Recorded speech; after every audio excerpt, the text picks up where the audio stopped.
Pay close attention. The news you're about to see is fulfilling Bible prophecy.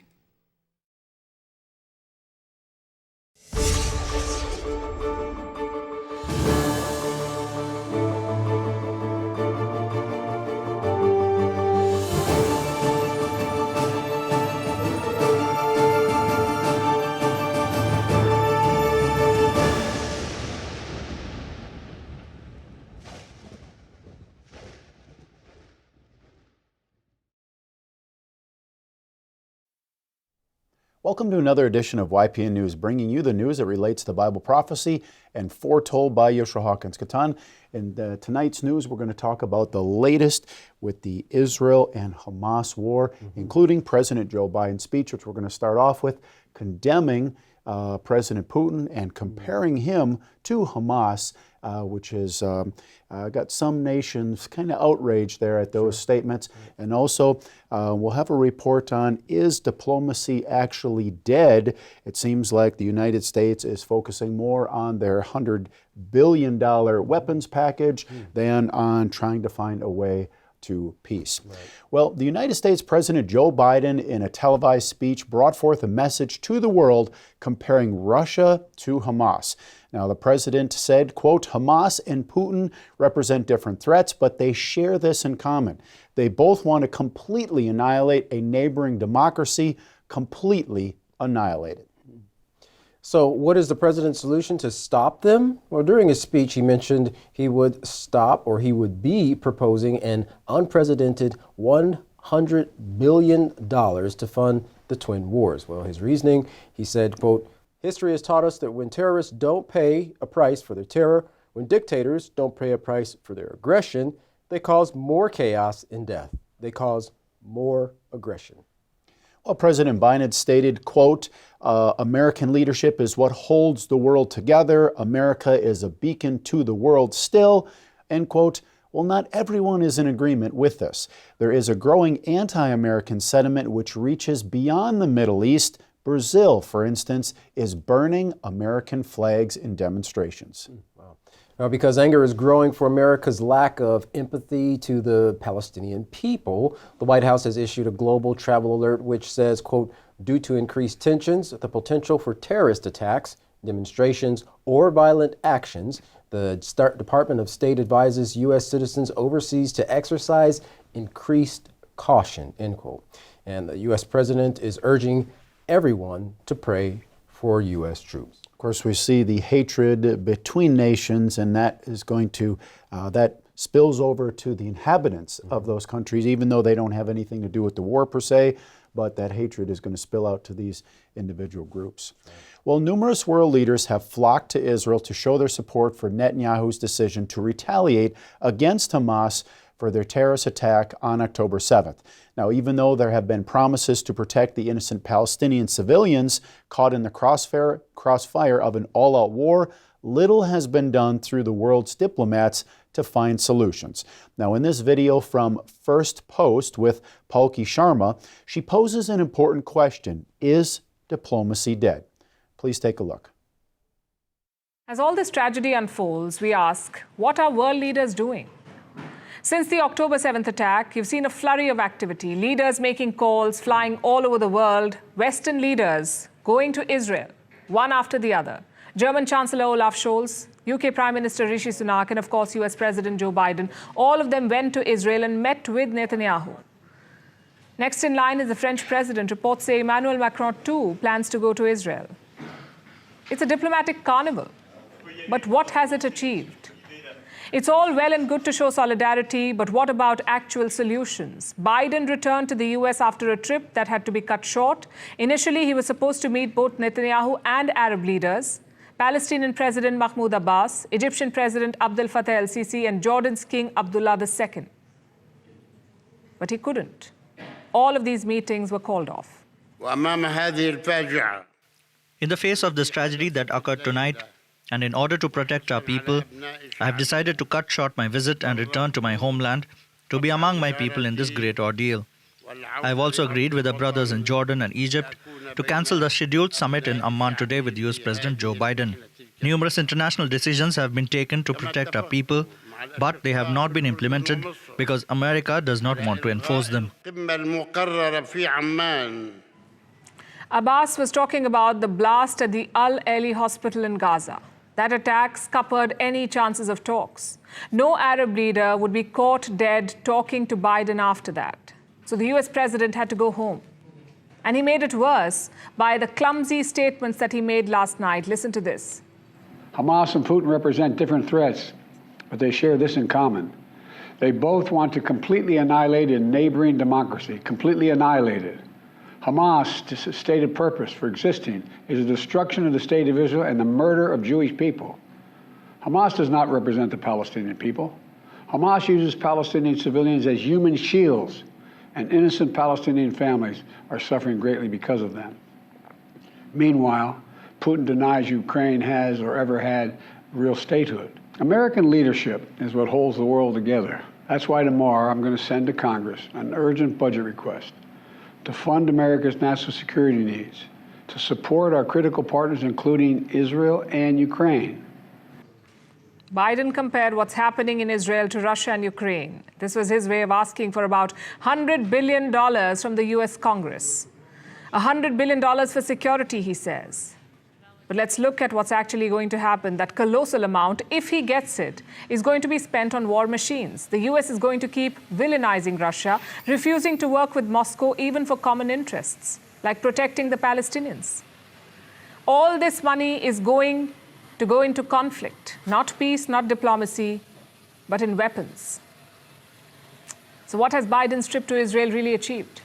Not de-escalation, not diffusing the threat of a wider conflict, not even aid yet. And now the UK Prime Minister, Rishi Sunak, is trying his luck. He's meeting the Egyptian president today, Abdel Fattah el-Sisi. This is to figure out a way to get aid going from Egypt into Gaza. Biden said that he held talks about that and that aid delivery was supposed to start today. But perhaps Sunak needs to give it one more push. Now, we'd like to believe that it's all a noble effort, but honestly, it also reeks of opportunism. Our Western leaders playing to domestic galleries, pretending to be strongmen on the front lines, but unable to deliver more than a few trucks full of food. They'll spend public funds on arms packages, but they won't sit at the table to find a long-term solution. They'll spend public funds on arms packages, but they won't sit at the table to find a long-term solution. Like with the United Nations yesterday. Where is the room for diplomacy? We are steadily heading back to a world of might makes right.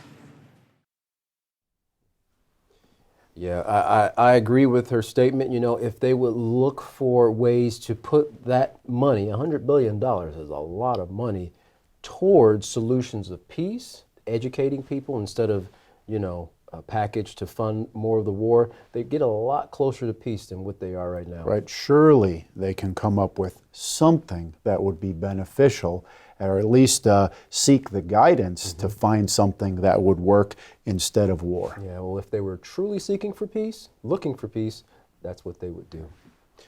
Well, a rare sighting of Russia's nuclear briefcase accompanying President Vladimir Putin while he was in Beijing recently surfaced in video. But just what is in this briefcase? Well, please pay close attention to find out for yourself. Recently, a rare visual surfaced. Russian President Vladimir Putin in Beijing, flanked by officers holding the notorious nuclear briefcase, a device that can order a nuclear strike. Such an occurrence is seldom caught on camera. This briefcase, or the Cheget, is always with the Russian president. Interestingly, America's leader has a counterpart, the nuclear football. What is this briefcase?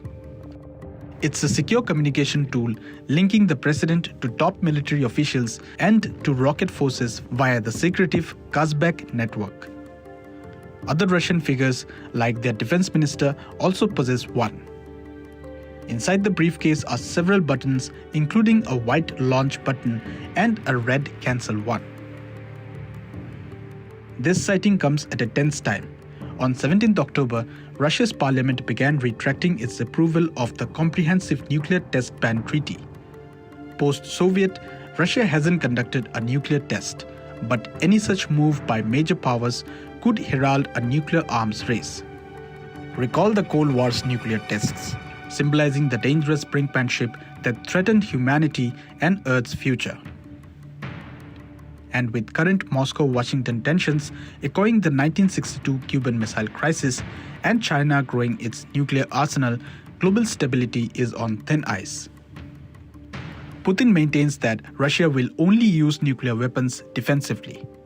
Yet, since the CTBT, there have been 10 nuclear tests, notably by India, Pakistan, and North Korea. Well, Katan, if the president is carrying around the nuclear suitcase, which of course, as you just saw there, has the ability to communicate with top generals, but also to launch a nuclear attack, you definitely can see that the tensions in the world have escalated to the point that we are facing, could be very close to that nuclear war. That's right. Well, as turmoil continues to grow among the international community, the ongoing conflict between Russia and Ukraine, the unsolicited comments made by President Joe Biden are even more noticeable. Now, the Kremlin has called Joe Biden's comment comparing Russia to Hamas, calling Putin a tyrant and a murderous dictator, as unacceptable. These latest words are sure to lessen the diplomatic steps towards peace. Well, meanwhile, China is growing its tech war, restricting the sale of graphite, which is crucial in the manufacturing of batteries for electric vehicles, which is a big push in the United States and abroad right now. And of course, China is the world's top producer of that graphite. Well, just days earlier, the United States imposed more curbs restricting the sale of semiconductors to Chinese firms, and it kind of looks like a tit-for-tat thing going on between the nations. Right, and most of the time the consumers bear the brunt with higher prices and longer wait time for these products. That's right. Well, a U.S. Navy warship has shot down 3 missiles that seem to be targeting Israel. Now, the missiles were fired by Iranian-backed Houthi rebels who hijacked the government. Iran has warned that Israel could face more attacks over the coming days, and the Pentagon is trying to prevent Iran from entering the conflict on the ground directly. Let's take a look at this next video concerning those missile attacks and the U.S.'s response to it and what the international community's thoughts are on the matter. Let's take a look at the next video. Day 14 of the war. Israel's allies are joining the action, namely the United States. They've got a lot of firepower in West Asia, and on Thursday it was put to use. The target? Yemen's Houthi rebels. Missiles and drones were fired from Yemen. The assumption is that they were headed to Israel. And that's when a U.S. warship, the USS Carney, sprung into action. It shot down 3 missiles, also several Houthi drones. The Pentagon has confirmed this operation. They've also said they will do it again if necessary. This action was a demonstration of the integrated air and missile defense architecture that we have built in the Middle East and that we are prepared to utilize whenever necessary to protect our partners and our interests in this important region. Now, the Carney is a destroyer. It was stationed in the Red Sea, but American assets are spread all over the region. Like in the Eastern Mediterranean, there are 2 U.S. aircraft carriers there, the USS Gerald Ford and the USS Dwight Eisenhower. Now, the idea here is to deter outside actors. But these American assets are also targets. Many of them have been hit this week. On Tuesday, Iraq's Al-Assad base was targeted by drones. The base hosts American soldiers and assets. The attacks caused minor injuries. The same day, there was another attack to the north on the Bashur air base. Again, drones were used, but no injuries. On Wednesday, U.S. forces in Syria were attacked. 2 drones targeted at the Al-Tanf garrison. Both were destroyed. That same day, there were attack alerts in Iraq as well at the Al-Assad base. The U.S. soldiers decided to take cover, but the attack never came. It did on Thursday, though. Drones and rockets hit the same military base. Reports say multiple blasts were heard inside. Rockets also hit U.S. forces near Baghdad. Now, that's a lot of attacks in 3 days. Who is behind them? Possibly Iranian proxies. Last week, they threatened to attack U.S. assets in Iraq and Syria. Looks like they were serious about it. But these groups are playing a dangerous game. There are 2,500 American soldiers in Iraq, another 900 in Syria. The casualties so far have been negligible. But if there is a major attack, the U.S. could get drawn in. And they have enough firepower to retaliate, to hit back hard. Whether that happens or not depends on many factors, and the biggest one of them is Israel's next move. A lot depends on that, what Israel decides to do next. Right now, Israel is striking Gaza non-stop. Even civilian sites and shelters are being targeted. The death toll has crossed 4,000. More than 1,500 of them are children. Violence has also spread to the West Bank. On Thursday, Israel conducted an airstrike there. Reports say 12 Palestinians were killed. Now, this is rare for Israel. They do deploy soldiers into the West Bank, but airstrikes are rare. So far, around 70 Palestinians have died in the West Bank, plus around 800 arrested. Things could get even worse if Israel invades Gaza. In fact, they are bracing for it. The Muslim world has united against Israel. There are street protests across Muslim capitals. So Israel has made a drastic move. They've decided to pull out diplomats. Israeli officials have started to leave Turkey. Reports say they are considering similar moves in other Western countries as well, West Asian countries. The problem seems to be security. Let's assume that Israel invades Gaza. Then the public anger would be much more. Israeli missions and diplomats would be prime targets, hence the withdrawal. Regional and world powers have already warned of this. They're expecting a wider war. As for the Gaza Strip, the risk of this crisis escalating into a regional conflict is quite serious. I have already mentioned that the United States vetoed a resolution that called for a stop to any hostilities and to begin to resolve humanitarian issues. And if this is so, then they will probably believe the conflict may grow. We hope to have better news, but honesty requires us to say that we fear for the worst. Everything indicates that the worst is yet to come. We are working with all our capabilities to prevent that. The worst is yet to come.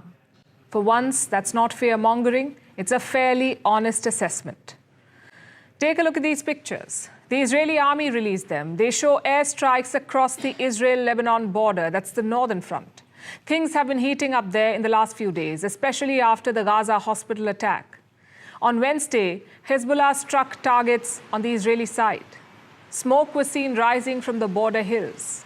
Of course, Israel struck back. They have stationed plenty of tanks and soldiers near the northern border. They're also evacuating people. The city of Kiryat Shimona has been struck by Hezbollah rockets.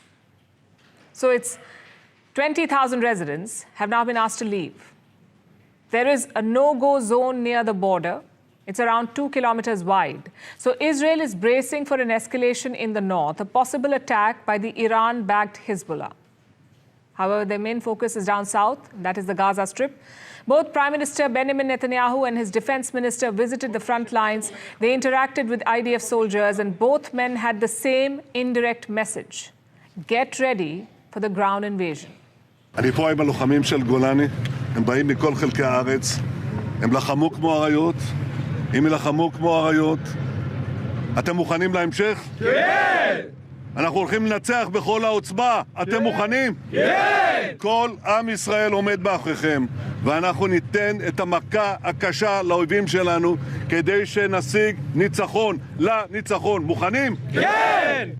They'll spend public funds on arms packages, but they won't sit at the table to find a long-term solution.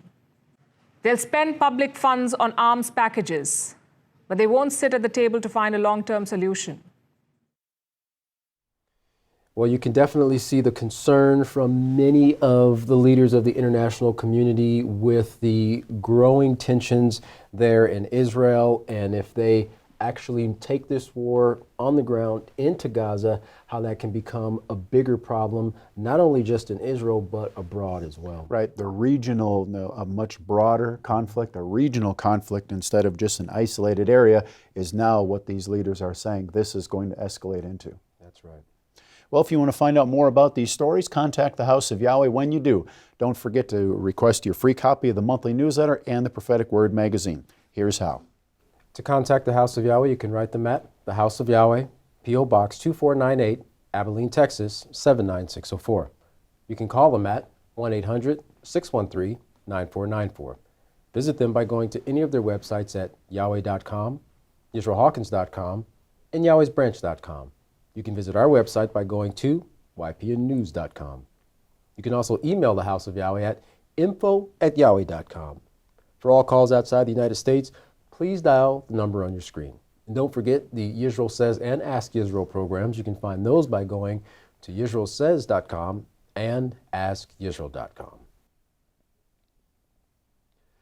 Well, don't go anywhere, because up next is another classic sermon by Yisrael Hawkins. For all of us here at YPN News, I'm Katan Alexander. And I'm Jeffrey Heimerman. Thank you for watching.